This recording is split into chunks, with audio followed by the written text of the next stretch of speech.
हमारे साथ कन्हैया लाल गुप्ता जी जुड़ गए, जो पूर्व डीजीपी यहाँ पर रहे हैं। गुप्ता सर, आप हमसे जुड़े, आपका बहुत बहुत शुक्रिया, आपने वक्त निकाला। लेकिन ये जो पूरा मामला हुआ है, आपको खबर मिल गई होगी कि किस तरह से विकास दुबे, जिसे कल उज्जैन से पहले गिरफ्तार किया गया, उसकी गिरफ्तारी पर भी सवाल उठ रहे थे, और आज सुबह अचानक ये खबर आती है कि उसे एनकाउंटर में मार गिराया गया, क्योंकि वो एक बार फिर से वही थ्योरी निकल कर आई कि वो पुलिस की जो हथियार है पुलिस का, वो छीन कर भागने की कोशिश कर रहा था और सेल्फ डिफेंस में पुलिस में उसे मार गिराया। आप क्या कुछ कहना चाहेंगे इस पर?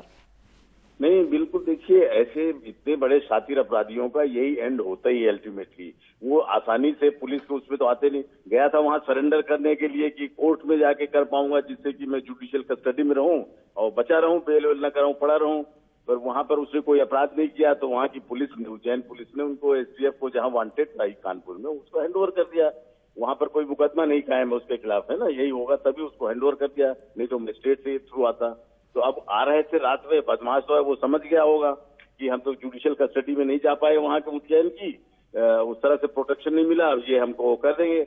तो मौका देख करके तो भागने के चक्कर में रहा ही होगा। कॉमन चीज है कि भाई इतना बड़ा अपराधी, वो जानता ही है कि इसका हश्र क्या होना है। सर, जब इतना बड़ा अपराधी है गुप्ता साहब, यहाँ पे गुप्ता जी, यहाँ एक सवाल ये भी है कि सिर्फ इस एनकाउंटर, वो जैसे रात में लेके आ रहे हैं, रात इतनी घनी अंधेरी रात है, कहीं जैसे कह रहे हैं गाड़ी पलट गई, कुछ हो जाता है।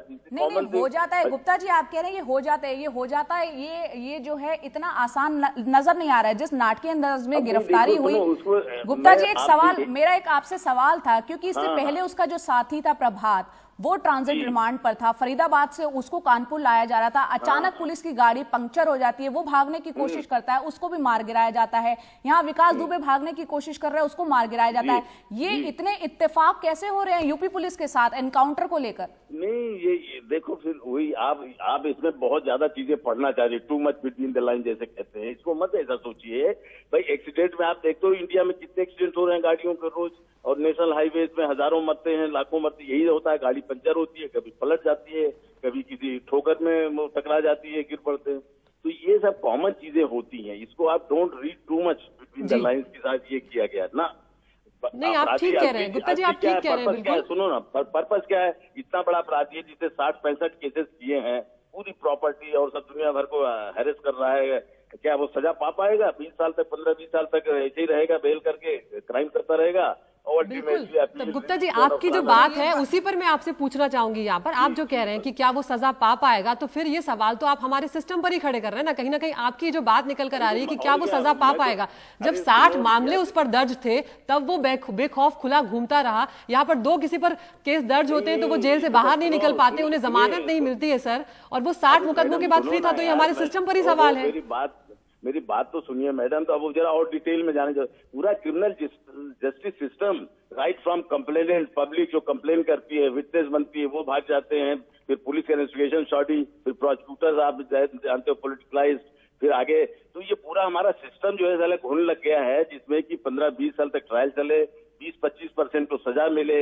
इसमें किसी ने रिफॉर्म करने की कोशिश नहीं किया कि क्वालिटी इंप्रूव करो, जजेस का नंबर बढ़ा दो। अगर कहते ट्रायल में साल 2 साल में वर्ल्ड में हर जगह सजा मिल जाती है लोगों को, और जमानत की bail is the rule. Gupta ji, encounter ही इस तरीके की जो समस्याएं हैं, जो अपराध है, एनकाउंटर ही उसका हल है? आप ये कहना चाह रहे हैं जो कानूनी प्रक्रिया है उसको फॉलो करना, क्या वो सिस्टम को आप उस पर सवाल खड़े कर रहे हैं? नहीं, सिस्टम तो मैं बता रहा हूँ, इसमें कुछ रिसर्च करिए और रिफॉर्म की बातें करिए। मैं ये नहीं कह रहा हूँ encounter is the only solution. Police को आप बहुत चीजों के लिए जिम्मेदार बताते हैं, पर they are other institutions also, 8-10 institutions इसमें जुड़े हुए हैं, पब्लिक से लगा के वहां तक बताया ना तुमको।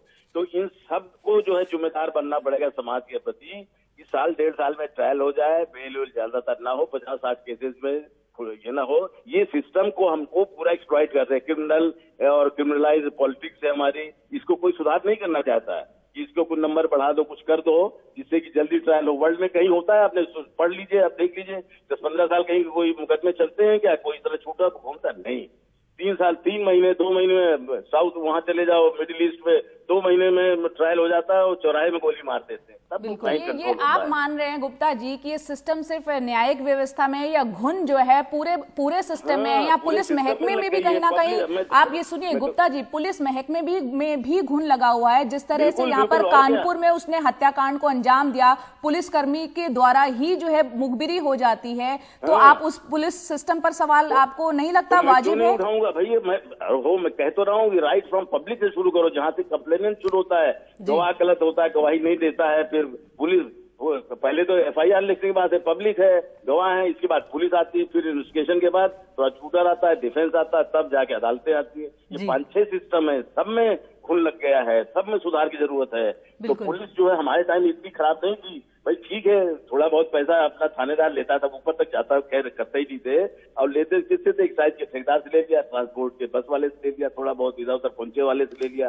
अब इस तरह का जो इसने किया एसओ ने, सुनो ना, एसओ ने जो किया है कि बता दिया कि आ रहे हैं, इनको मार डालो, नहीं तो फिर अगली मौका नहीं मिलेगा, जलाने का कर दिया। मौत, ये जो एनकाउंटर हुआ है, आपको नहीं लगता इस एनकाउंटर के बाद बहुत से राज जो है वो छुपे ही रह जाएंगे? जो उगाला जा सकता था, बहुत सी परतें खुलती, वो कहीं ना कहीं उस पर फुल स्टॉप लग गया है? नहीं, ऐसा नहीं है। अब वो इनकाउंटर देखो, ये 2 चीजें हैं। आप जो कह रहे हैं इनकाउंटर में, कह रहा हूँ हो गया है। वो भाग रहा था, पुलिस के बैठा था, पुलिस वाले वेपन लेके बैठते ही हैं, छीन के भागा होगा। उसने कहा गोली चलाई कि मैं भाग जाऊं, तो सेल्फ डिफेंस पे पुलिस मारी। लेकिन यही तो हम आपसे सवाल पूछ रहे हैं ना कि इतना बड़ा शातिर अपराधी, इतनी बड़ी टीम उसे पकड़ने गई थी, और जब उसे पकड़ा गया तब उसके पास कोई हथियार नहीं था। तो इतनी तो मुस्तैद होना चाहिए था ना पुलिस वालों को कि वो आपका हथियार छीन के भाग सकता है। इतनी तो तैयारी आपकी होनी चाहिए थी। पुलिस वाले मुस्तैद तो बैठे होंगे, जब गाड़ी पलटेगी ना तो सभी का बैलेंस गड़बड़ा हो गया होगा।